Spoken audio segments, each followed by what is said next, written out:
questions for our panelists? I have one.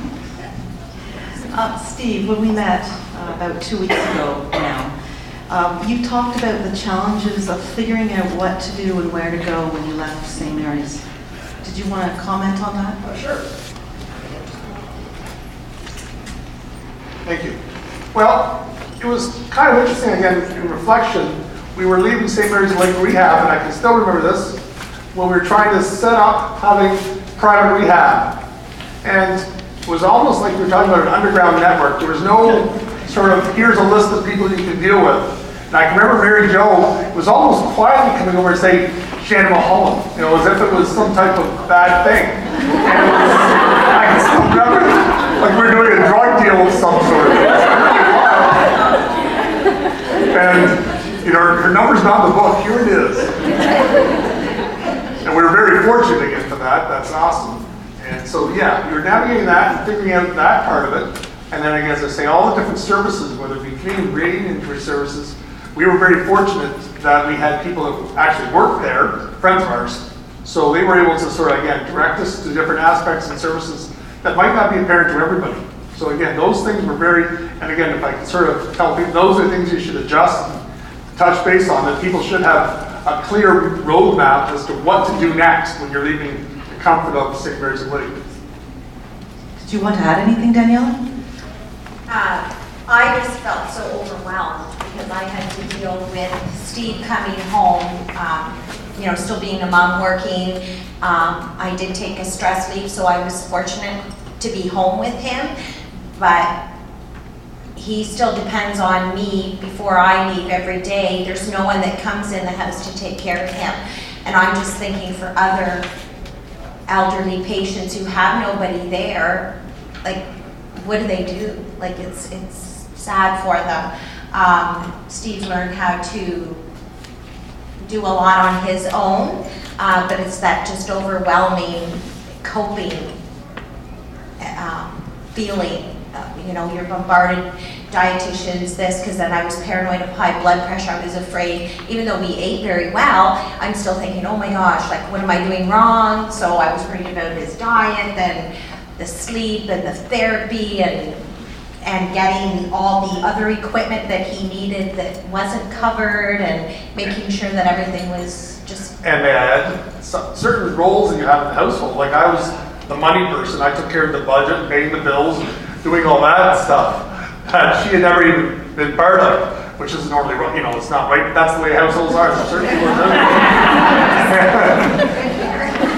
So that and scheduling of kids. We have, as we mentioned, 3 kids that are all into sports, and they all have different schedules.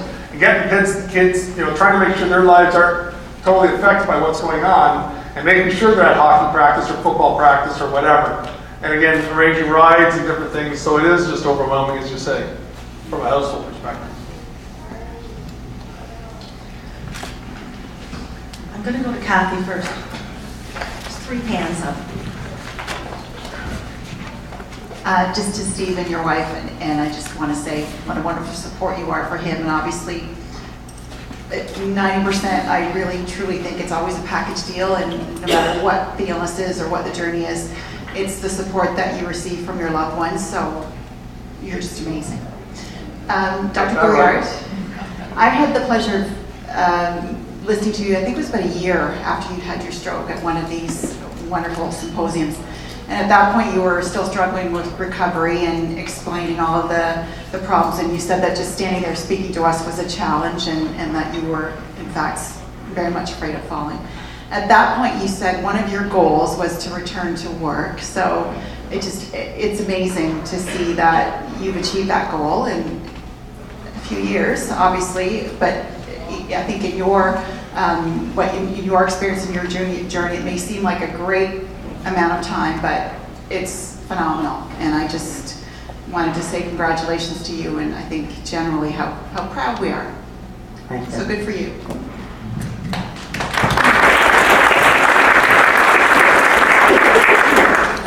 Well, mine's maybe more of a comment than a question, but like you said before, you're fortunate to have some access to private physiotherapy, and I feel like there's really good programs in place for right after the stroke, and then maybe a month or 2 or 3 after, and then it suddenly stops once the enhanced therapy finishes in the home. And I feel that that's maybe a piece of the puzzle that's missing. I myself, I just told you, I totally agree. I think it's I'm an internist rheumatologist. I'm not a stroke rehab physician, but for me, it's this ongoing ability to access some type of therapy. And the thing is, I call this, and I said, you can't sort of be your own physician, and you can't be your own. I'm convinced I cannot be my own therapist. I've tried, it doesn't work. And I'm a rheumatologist, so you think I'd figure out some things about certain things, but I don't. So I think it is a piece of the puzzle that's missing. But, I guess, I just, we're sort of on the provincial level just looking at what to do with acute care.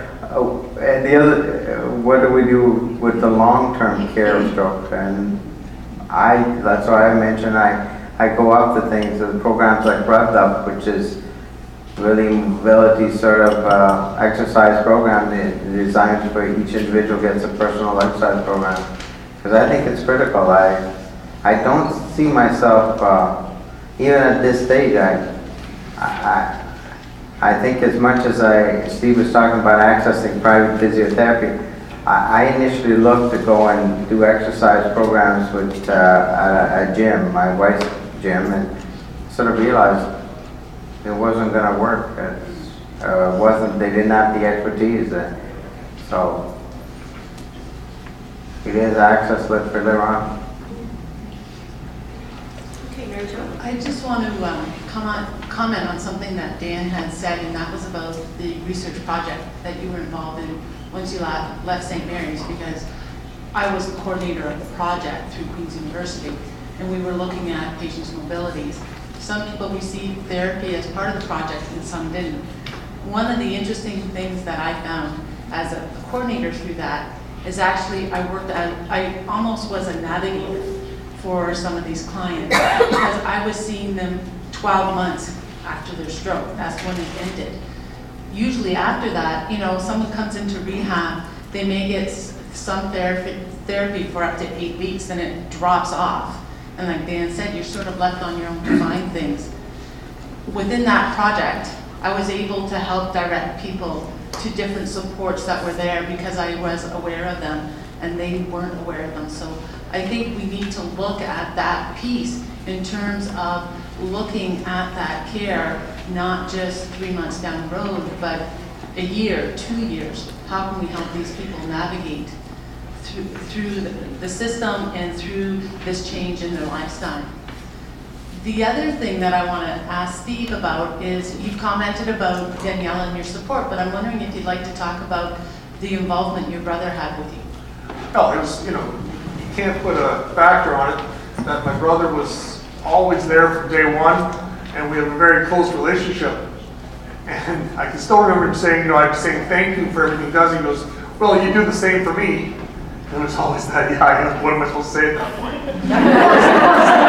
Of course I would. But yeah, from driving the kids to picking up, and again, very fortunate his job as a real estate agent is flexible to a degree. He's not tied behind a desk, so Daniela being a teacher, it's very hard for her sometimes to get kids to doctor's appointments, or me down to some type of study that's being done. You do not have the hesitation to say, I don't want to do that, because how am I going to get there? And so I was very, again, fortunate that way, that I knew that if I was part of some of Mary Jo's studies, that I could jump in his car and he'd take me down, and there'd be no sort of anxiety about what's going on. I was taken care of. So yes, his involvement, as I say, being family and friends in the community, I was very, very fortunate in that sense.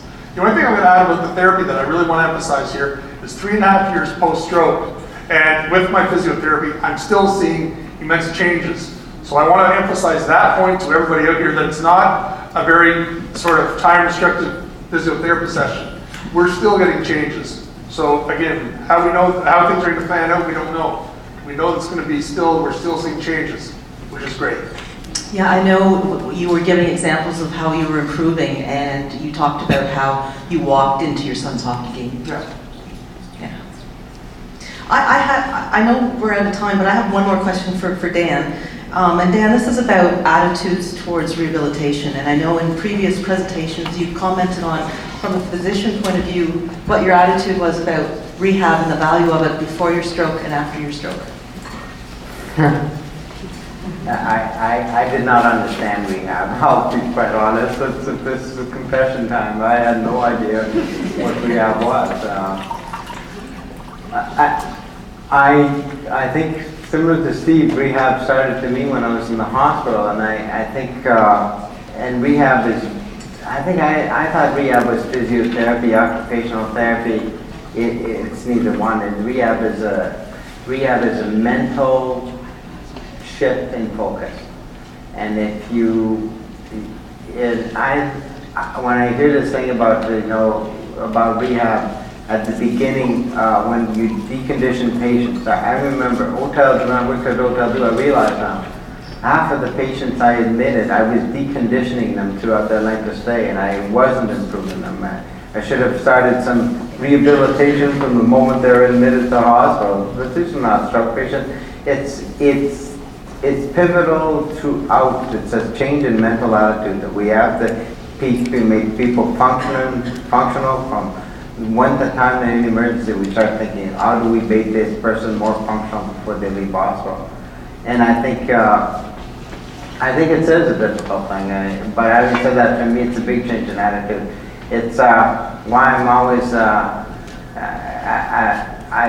I see patients that are just being discharged from hospital, it's triggering to figure out, I've realized that it's part of my gestalt now that I look at them and say, how much of it is the disease and how much is it that they just really, their function's down because they deconditioned while they were in hospital. And it's, I think we had the right concept of Hotel we got rid of it though. I mean, this is the funny thing, it's almost as a bit of a déjà vu. I used to wonder, it was a funny concept. We used to have the people, I used to call them the walker. At Hotel Do, when I was on Johnson 6, we used to have these people. Now we would be considered personal support workers. And they used to come in the afternoon and walk the patient up and down the hall. That's what was their role. They were the walkers. They assisted the patient walking. At the time, I always thought it was they'd go down to the DV room, bring them back, doing that. And they do that to everybody. There was nobody really, anybody could get out of bed, we're going to walk you. It doesn't matter if you were admitted for pneumonia. Pneumonia, it didn't matter what you were. This is what we're going to do. It's almost as we were on the right track, we just didn't keep it up.